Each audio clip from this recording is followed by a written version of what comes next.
Well, hello and welcome. My name is Laura and I'm so excited to share these warm-ups with you. They will be beneficial before a walk or any kind of exercise routine. You'll need a chair, a pillow, and wall space. Let's go ahead and begin with hamstring curls.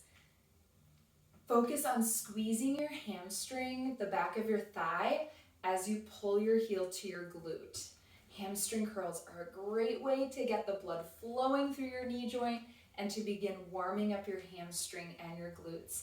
It's common to overuse the hip flexors and the quadriceps. So I'll be sure that I show you plenty of warm-ups that are going to ensure that your glutes and your hamstrings are warmed up and ready to go. Warming up is so important for any kind of exercise routine or before a short or a long walk, because it's going to help prepare your joints for the full range of motion. It'll help you to warm up your muscles so that they can share the load equally side to side, prevent from muscle imbalance. And warming up will help you to reduce your risk of injury. It will also help you to reduce your risk of a falls-related injury. And when you're walking or exercising, your hips are maneuvering through a full range of motion, and your core is working to help you stabilize on your feet. So your warm-up will help to get the core and the hips working together so that you can remain stable and balanced as you move through that full range of motion. I also love my warm-up because it's just that last moment before I leave the apartment to mentally check in on myself. Do I have my keys? Do I have my water? Do I have a snack? Do I have my mask, my gloves, my hat, my sunglasses, my smile? Am I ready to go? Hopefully you'll feel that this warm-up really helps you to get ready to go. Let's do a pelvic tilt. Bend your knees. Exhale, squeeze the glutes together. Pull the belly button up to the ribs. Inhale, arch your low back. Exhale, squeeze, hug the belly button in. Inhale, arch the low back. Exhale, squeeze, round the low back, squeeze the glutes, keep a little bend in the knees. Inhale, arch. And exhale, squeeze the glutes together and hold here. Your pelvic tilt helps you to get that range of motion going through the hips. Keep squeezing the glutes. Holding this glute squeeze is going to further confirm that connection, brain to glutes. Make sure that the messages are getting sent, that those glutes are waking up. Take one more breath in and out. Squeeze the glutes as firmly as you can. Squeeze, squeeze, squeeze. Excellent. Let's do a few leg swings. As you do your leg swing, focus on squeezing the glute to help you lift the leg back. Avoid locking out your standing leg and make sure that you don't end up lifting one hip higher than the other or sinking into the hip of the standing leg. So soften your knee, squeeze the glute to get your leg back, and then gently swing forward, squeeze the glute. Maybe you get it higher in the front, and then one more, squeeze that glute back and lift it as high as is comfortable. We'll do 4 on the other side, and you can hold on to the chair or the wall. So squeeze the glute back, avoid folding forward, and then swing forward. Squeeze the glute, maybe you get the leg higher, squeeze, maybe you get it higher, squeeze, maybe you get it higher. Last one, good. 4, 6, 10 leg swings should be enough. All right, grab your chair and your pillow, and we'll have a seat. And you will place the pillow between your knees. This is going to help you warm up the muscles of the low abdomen. So squeeze the pillow between your knees and really focus your awareness to the muscles below the belly button. This is going to help you to warm up the muscles of the inner pelvic wall. We need those muscles for support and stability as we're moving to support the pelvic bowl, support the hips. So squeeze a little tighter. You're also warming up your adductors, the muscles of the inner thigh. So squeeze as firmly as you can. Stay here for one more slow, deep breath in and out. Squeeze a little tighter. Good. And then gently release. You can set the pillow aside. Now we'll focus on the outer thighs, the abductors. So press into the thighs with your hands, push your thighs into your hands, hug your elbows in and hug your shoulder blades together. So your shoulders are helping you to stabilize the arms as you push your legs into your arms. And you may not feel this as much through the abductors as you're hoping, but still focus on maybe feeling it through the low abdomen, waking up those muscles through the inner core.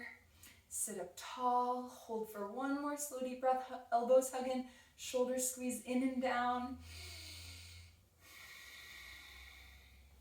Excellent, and then gently release. We'll do some sit to stands. Focus on where your knees are going, okay? So if you hug your knees in or if you bow your knees out, just be aware. And let's try to keep the knees stacked over the heels the whole time and just keep them steady. Try to avoid from moving them in or out. But notice if there is a tendency, and I have a few tips for you after we do the sit to stand. So lift up your toes, push into your heels, inhale, prepare. Exhale, rise up, squeeze the glutes together as you rise. Keep the weight in the heels. Inhale as you lower, knees back. Exhale, rise, press into the heels, toes up in the shoes, squeeze the glutes at the top. Inhale, lower, knees back, weight in the heels. Exhale, you're squeezing the glutes the whole way up, but really squeeze them together at the top. Inhale, lower, exhale, press into the heels, keep those toes lifted in your shoes, squeeze. Inhale, weight back in the heels, knees over the heels. Exhale, up, you're doing great. One more, inhale as you lower. Exhale, rise.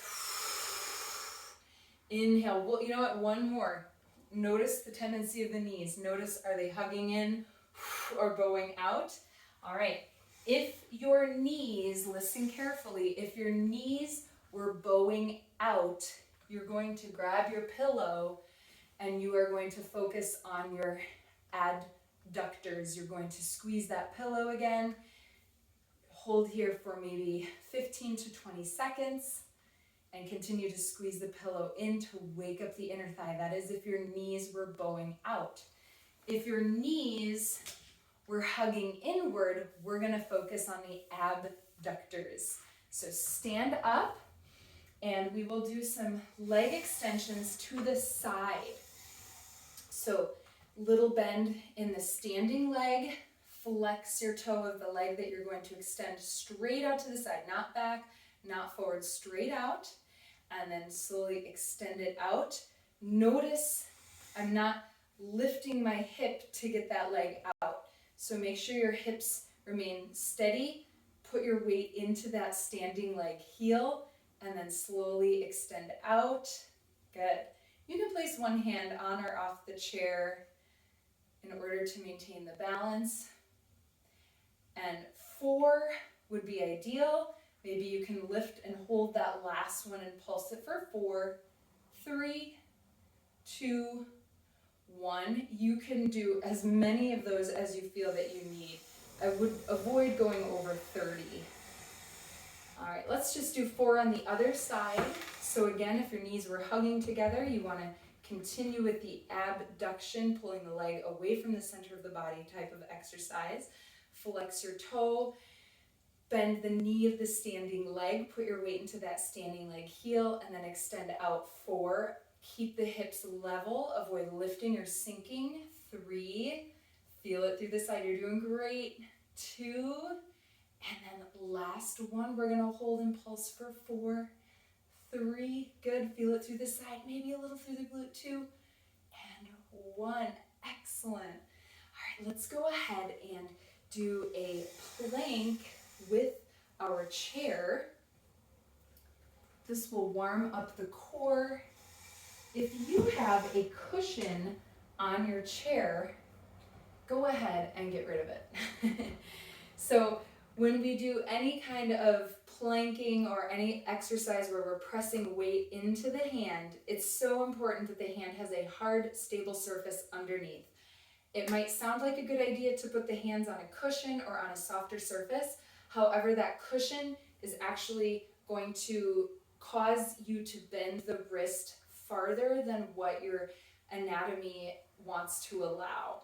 So make sure that the surface is a hard, flat surface, no cushions under the hands.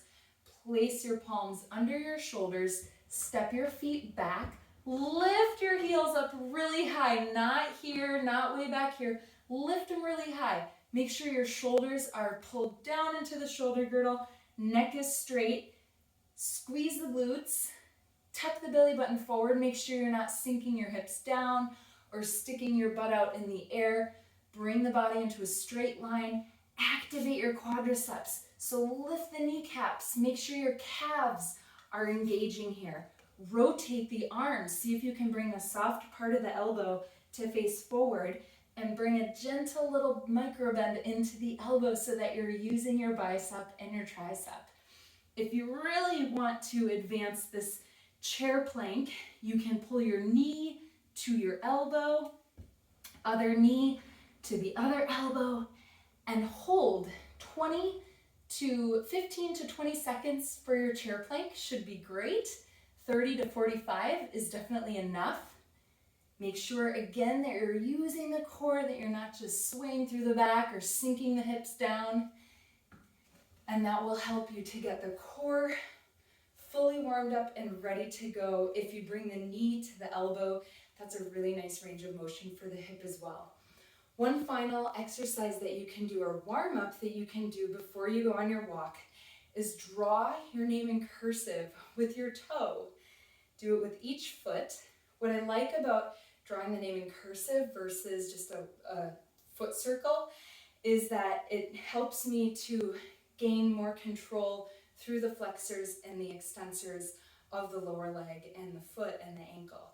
So circles are great as well, but if you want to focus on more control, try to draw your name in cursive with each foot, and you can definitely have a seat while you do this as well.